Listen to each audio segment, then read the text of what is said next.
भक्तों, आज की वीडियो बहुत ही ज्ञानवर्धक रहने वाली है और पूज्य गुरुजी ने कहा है कि साल की यह पूर्णिमा तिथि पौष महीने की पहली पूर्णिमा तिथि अत्यंत पुण्यदाय और शुभ मानी गई है। शास्त्रों के अनुसार यह पूर्णिमा वर्ष की पहली पूर्णिमा होने के कारण विशेष फल प्रदान करने वाली होती है। इस दिन किया गया स्नान, दान, जप और व्रत कई गुना पुण्य देता है। भक्तों, आज हम बात करेंगे पौष पूर्णिमा तिथि कब है, इसका व्रत कब रखा जाएगा। भक्त बड़े ही कंफ्यूजन की स्थिति में है, क्योंकि एक तो यह साल की पहली पूर्णिमा तिथि है और यह कब आ रही है, 2 जनवरी या फिर 3 जनवरी। तो आज हम आप कैसे कंफ्यूजन को दूर करेंगे और जानेंगे किस दिन पूर्णिमा का त्योहार मनाया जाएगा।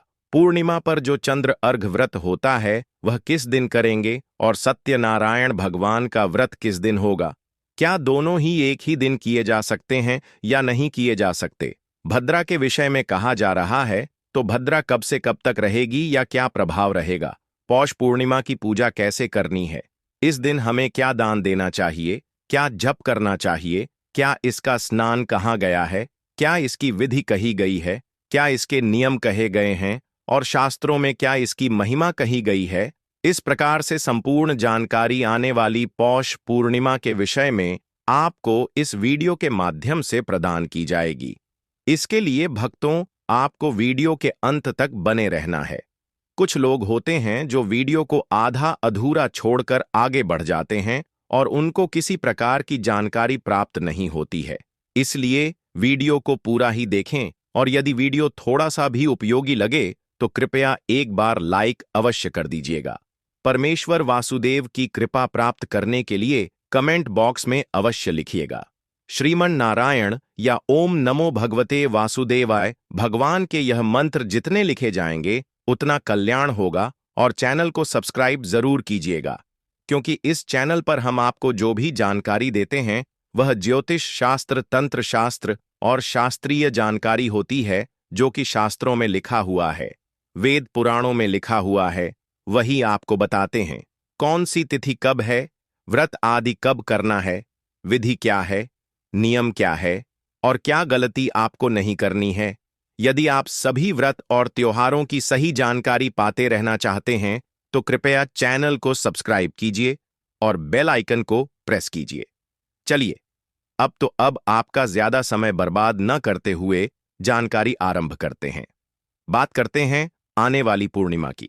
भक्तों, पौष माह की जो पूर्णिमा होती है, इसकी महिमा शास्त्रों में बहुत अधिक वर्णित है।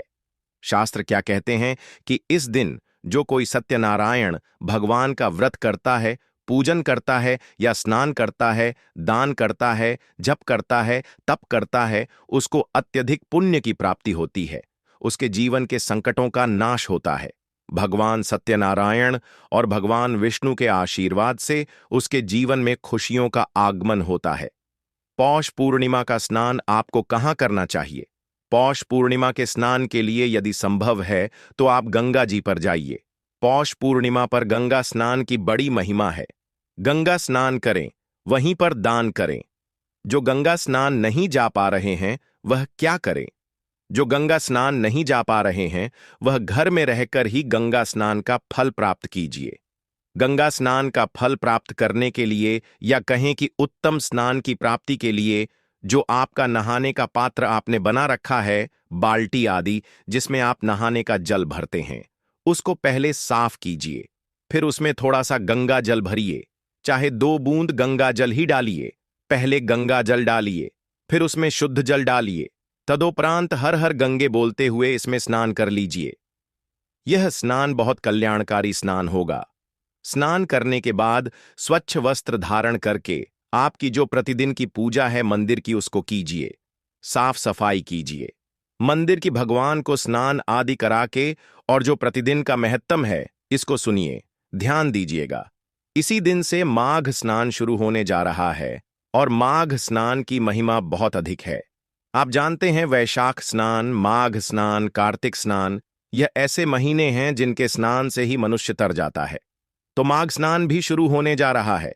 इसलिए स्नान कब करेंगे? सूर्योदय से पहले और माघ स्नान के साथ। माघ महात्म्य सुनना ना भूलिएगा और उनका श्रवण कीजिएगा और अवश्य जुड़िएगा माघ मास महात्म्य के साथ। अभी पौष मास महात्म्य चल रहा है, तो बिल्कुल भी आप पूजा पाठ व्रत कीजिए, बहुत ही पुण्यदायक रहेगी। तो जो पौष महीने की पूर्णिमा तिथि है, इसका हिंदू धर्म बहुत ही अधिक महत्व है। शास्त्रों में अत्यंत श्रेष्ठ और पुण्यदायी बताया गया है। यह तिथि भगवान विष्णु और सत्यनारायण को अत्यंत प्रिय मानी जाती है। कहा गया है कि पौष पूर्णिमा के दिन जो व्यक्ति श्रद्धा और नियम पूर्वक स्नान, दान, जप, तप और सत्यनारायण व्रत करता है, उसके जीवन के बड़े से बड़े संकट भी दूर हो जाते हैं। इस पूर्णिमा से ही माघ स्नान का शुभ आरंभ होता है और माघ मास का स्नान सभी स्नानों में श्रेष्ठ माना गया है। शास्त्रों के अनुसार पौष पूर्णिमा पर किया गया गंगा स्नान या गंगा जल से स्नान हजारों अश्वमेध यज्ञों के समान फल देता है। इस दिन अन्न, वस्त्र, कंबल और तिल का दान करने से अक्षय पुण्य की प्राप्ति होती है और पितृ भी तृप्त होते हैं। मान्यता है कि पौष पूर्णिमा पर चंद्रमा को अर्घ्य देने से मानसिक शांति, सौभाग्य और पारिवारिक सुख में वृद्धि होती है। साथ ही इस दिन किया गया हर शुभ कर्म कई गुना फल देता है। इसलिए पौष पूर्णिमा को पापनाशिनी और कल्याणकारिणी तिथि कहा गया है। तो चलिए अब तो हम जान लेते हैं किस प्रकार से पूजा पाठ करना है सब कुछ। तो सबसे पहले आपको पौष पूर्णिमा के सुबह की तो स्नान आदि से निवृत्त होकर कथा महात्मा आदि सुनने के बाद आप अगर सत्यनारायण भगवान का व्रत करते हैं तो सत्यनारायण भगवान का पूजन करेंगे। फिर आप दान पुण्य के कार्य करेंगे। पहले मैं पूजन विधि बता देता हूं, फिर आपको दान पुण्य की विधि बताऊंगा और क्या दान करना चाहिए यह बताऊंगा। पूजन के लिए आप सत्यनारायण भगवान की तस्वीर लीजिएगा। प्रतिमा है तो प्रतिमा लीजिएगा। उनको स्थापित करने के लिए कोई चौकी लीजिएगा। उस पर बिछाने के लिए लाल या पीला वस्त्र आपके पास होना चाहिए। भगवान की पूजा करने के लिए आपके पास रली, मौली, पान, सुपारी, लौंग, इलायची। पान में आपके पास पान का पत्ता होना चाहिए। पान, सुपारी। सुपारी कितनी? एक सुपारी, 2 लौंग, कम से कम 2 इलायची, धूप, दीप, घी का दिया। नैवेद्य। नैवेद्य में आप भगवान को फल अर्पित कर सकते हैं। कोई मिठाई है तो मिठाई अर्पित कर सकते हैं या मिश्री अर्पित कर सकते हैं। कुछ ना मिले, बताशा हो तो बताशा अर्पित कर सकते हैं। इस व्रत में पंचामृत की बड़ी महिमा है। भगवान के पूजन में भी उनको स्नान कराया जाएगा पंचामृत से। तो पंचामृत बनाना है। पंचामृत के लिए कच्चा दूध, दही, घी, शहद, शक्कर और गंगा जल चाहिए। इसी प्रकार से आप भोग में भी पंचामृत का प्रयोग करेंगे। तो पंचामृत बनाने की सामग्री मैंने आपको बताई, यह एकत्र कीजिएगा। भगवान को जो विशेष भोग लगता है वह पंजीरी का भोग लगता है। उसमें केले की आवश्यकता होती है। तो आटे आटे को भून के, गेहूं का आटा भून के उसमें शक्कर आदि मिलाकर, घी आदि मिलाकर और फिर सवाया बनाया जाता है। वह कथा में वृतांत भी सुना होगा आपने कि सवाया आपको प्रसाद बनाना है। सवाया कैसे? 5.25 ग्राम, 1.25 किलो, 5.25 किलो ऐसे बनता है। ये तो वह पंजीरी बना लीजिएगा। केले उसमें अवश्य रखने हैं। काट के यह सारी सामग्री एकत्र कर लीजिए। भगवान को अर्पित करने के लिए एक जनेऊ ले लीजिएगा और थोड़ा इत्र ले लीजिएगा। सारी सामग्री एकत्र कीजिए।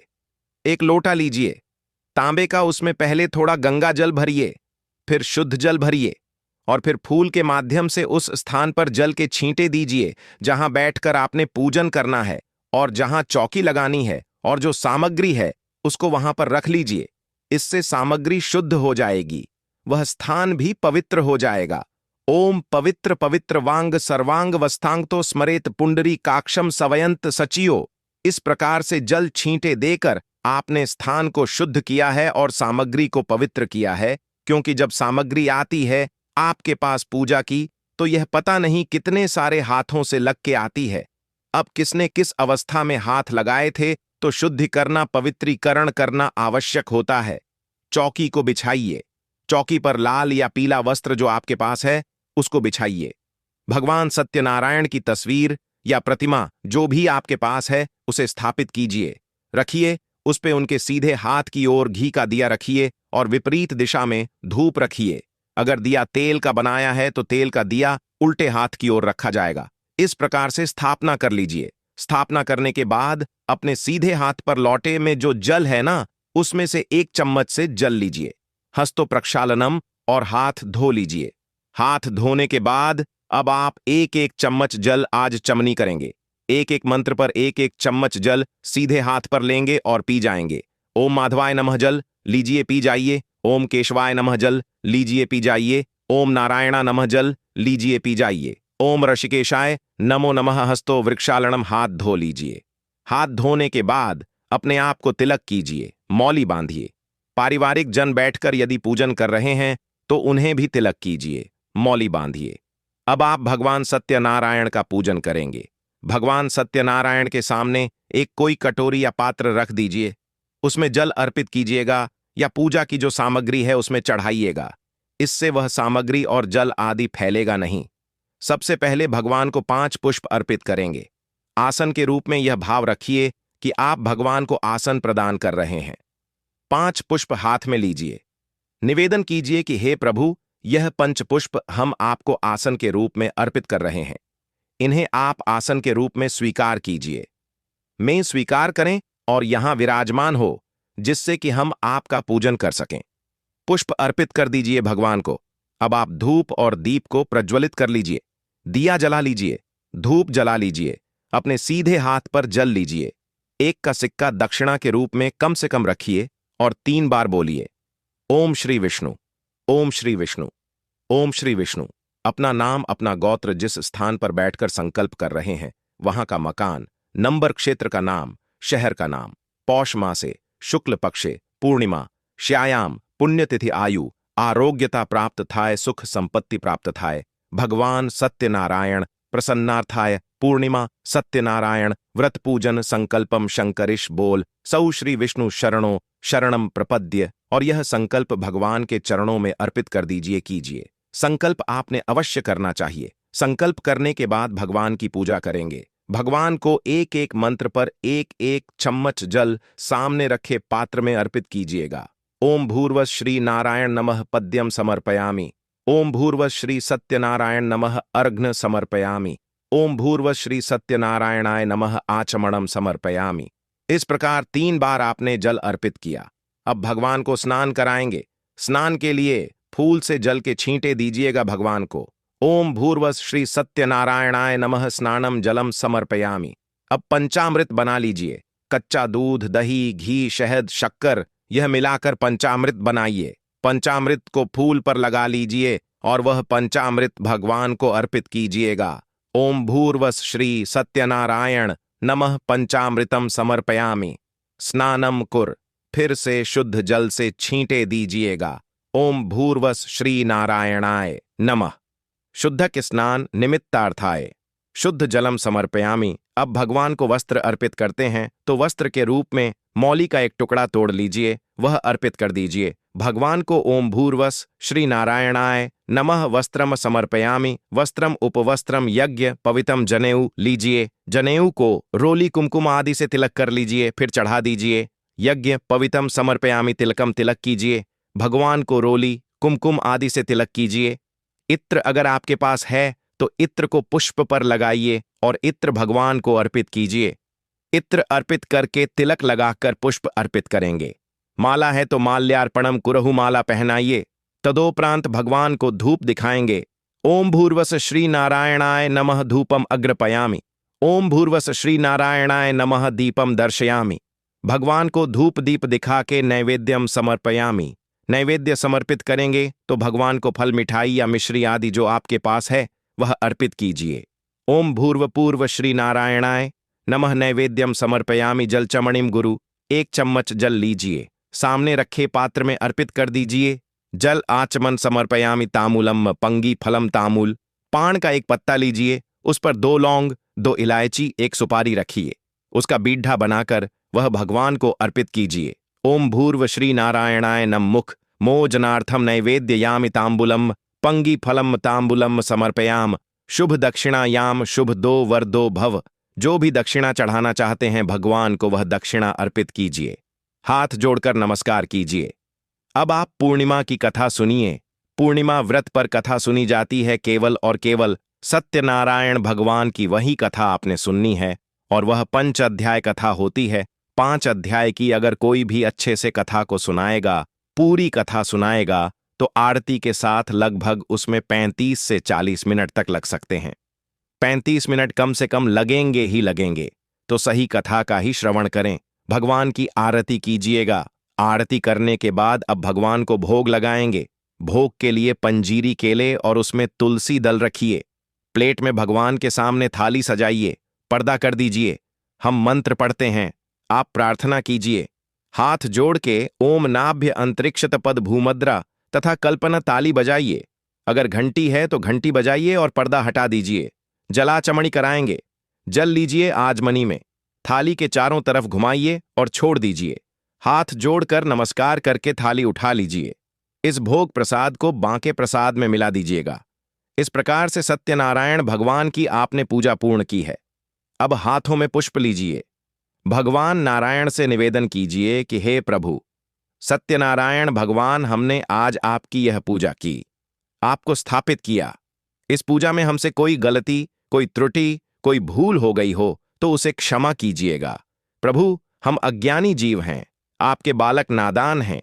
हमारी जाने अनजाने की गलतियों को क्षमा करते हुए दया का आशीर्वाद प्रदान कीजिएगा। आपको अर्पित करने के लिए हमारे पास कुछ नहीं है। तन मन धन सब कुछ आप ही का है। हमारे पास केवल क्या है? मालती मलकाती 17 संयुक्तम पुष्पांजलि मया दत्तम ग्रहणाम परमेश्वर। यह पत्र पुष्प की भेंट है। प्रभु, इसको स्वीकार कीजिए और वह पुष्प भगवान को अर्पित कर दीजिए।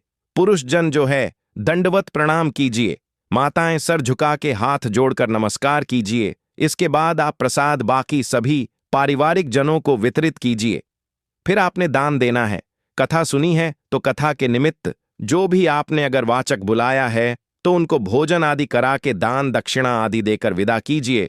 और कथा आदि की दक्षिणा करने के बाद आप किसी गरीब की सहायता कर सकते हैं। कंबल दान कर सकते हैं, गर्म कपड़े दान कर सकते हैं, ब्राह्मण को दान कर सकते हैं।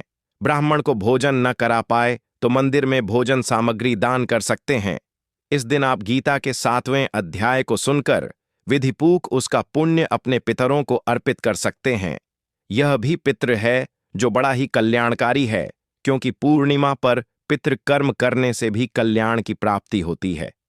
उसमें विधि बताई जाती है, उसके अनुसार वह तर्पण आदि कीजिए। इससे आपके पितर तृप्त होंगे और सायंकाल को फिर आप अपना व्रत खोल सकते हैं। चंद्र अर्घ व्रत जो करते हैं वह चंद्रमा को अर्घ देंगे और चंद्रमा को अर्घ देने के बाद व्रत खोलेंगे। अब बात करते हैं कि यह पूर्णिमा का व्रत किया कब जाएगा। तो प्रिय दर्शकों, जो पौष मास की पूर्णिमा तिथि है न, वह तिथि आरंभ हो रही है 2 तारीख को शाम को त्रैसेतन पर और 3 तारीख को यह समाप्त हो जाएगी 3:20 पर। ऐसे में सूर्य के मुख से पूर्णिमा रहेगी 3 जनवरी को। तो 3 जनवरी को ही पौष एक पूर्णिमा मनाई जाएगी, व्रत आदि किया जाएगा। सभी व्रत 3 को ही होंगे, क्योंकि चंद्र उदय की अगर हम बात करें तो चंद्र उदय पूर्णिमा में किसी भी दिन नहीं हो रहा है। 2 तारीख को चंद्रमा पहले उदित हो जाएगा, पूर्णिमा बाद में आ रही है, और 3 तारीख को चंद्रोदय से पहले ही पूर्णिमा समाप्त हो जा रही है। इसीलिए 3 तारीख को ही सूर्य के मुख से पूर्णिमा है और 3 तारीख को ही व्रत पूजन, जप, तप, दान आदि करना उत्तम रहेगा। भक्तों, शास्त्रों में स्पष्ट कहा गया है कि शुभ मुहूर्त में विधिपूर्वक किया गया पूजा पाठ और व्रत अवश्य फलदायी होता है। लेकिन यदि इसी पावन दिन कुछ विशेष गलतियां जानबूझकर या अनजाने में कर ली जाए तो व्रत का फल नष्ट हो जाता है और व्रत टूट भी सकता है। इस दिन झूठ बोलना, किसी का अपमान करना, क्रोध करना, निंदा चुगली करना, तामसिक भोजन का स्मरण या सेवन करना, बिना कारण सो जाना, अपवित्र अवस्था में पूजा करना, चंद्र अर्घ्य या पूजा से पहले व्रत खोल देना तथा मन में नकारात्मक विचार लाना, यह सभी गंभीर दोष माने गए हैं। शास्त्र कहते हैं कि इन गलतियों से पूजा पाठ निष्फल हो जाता है। इसलिए भक्तों को चाहिए कि इस दिन वाणी, मन और कर्म तीनों को शुद्ध रखते हुए संयम और श्रद्धा के साथ व्रत पूजन करें। तभी भगवान की पूर्ण कृपा और व्रत का संपूर्ण फल प्राप्त होता है।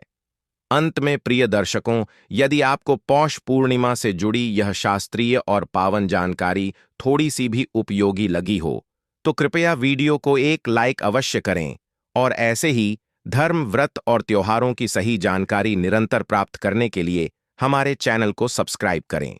साथ ही बेल आइकन दबाना न भूलें ताकि आने वाले सभी पावन पर्वों की सूचना आपको समय पर मिलती रहे। भगवान श्री हरिविष्णु की विशेष कृपा प्राप्त करने के लिए कमेंट बॉक्स में अवश्य लिखिए एयूएम नमो भगवते वासुदेवाय या श्रीमन नारायण। आपकी एक छोटी सी श्रद्धा आपको बड़े पुण्य का अधिकारी बना सकती है। भगवान आप सभी पर अपनी कृपा बनाए रखें।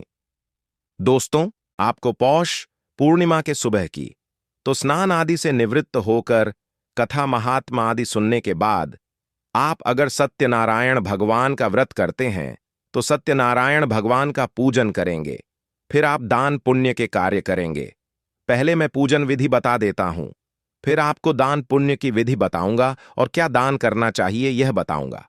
पूजन के लिए आप सत्यनारायण भगवान की तस्वीर लीजिएगा। प्रतिमा है तो प्रतिमा लीजिएगा। उनको स्थापित करने के लिए कोई चौकी लीजिएगा। उस पर बिछाने के लिए लाल या पीला वस्त्र आपके पास होना चाहिए। भगवान की पूजा करने के लिए आपके पास रली, मौली, पान, सुपारी, लौंग, इलायची। पान में आपके पास पान का पत्ता होना चाहिए। पान, सुपारी। सुपारी कितनी? एक सुपारी, 2 लौंग, कम से कम 2 इलायची, धूप, दीप, घी का दिया,